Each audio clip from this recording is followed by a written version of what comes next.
Hi, good morning. Ay, galing kami sa baba.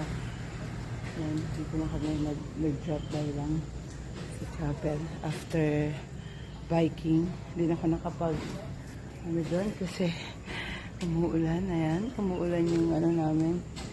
Umuulan ng aming pag-bike. Sa ano ka eh, fifth gear ka eh. So, ano yung pag-fifth gear? Third gear eh. Ha? Anong gusto sabihin nun? Mababa na yung padyak. So, paakyat talaga yan. Packet. Okay lang yun, wag lang. Pero mabaan mo pa. Pero babaan to eh. Nasa ano ka eh. Oh, may ano nga, gamitin mo, sa'yo muna yan. Hindi, i-press mo na. Oo, ginagawa ko naman. Ito, itagal mo. Pag magalaw gear ka, hindi mo kasi titingnan eh. Pag nasa straight ka, ipalit mo. Para tingnan mo yung bigat. Oo. Pag nasa straight ka, pinapalit yan. Pero dapat po pag dito na sumama sa iyo. Obra kami. Tiga na to eh. Nagbili na kami ng gatas ng mga baby. Nilila. Hi Kuya. Okay, good morning everyone. Thanks God for the morning. Umuulan ngayon so nagbike pa rin kami ni Kuya. Ayan, I love you Kuya.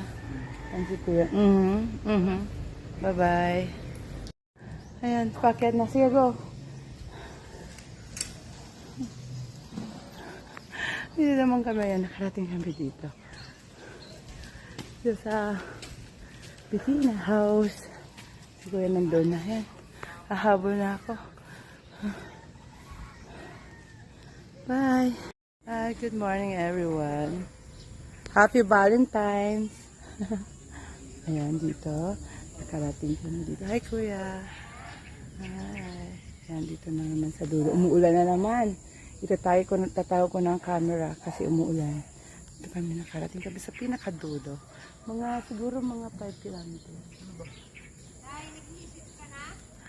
Bye. Yan si Kuya. Ano daw?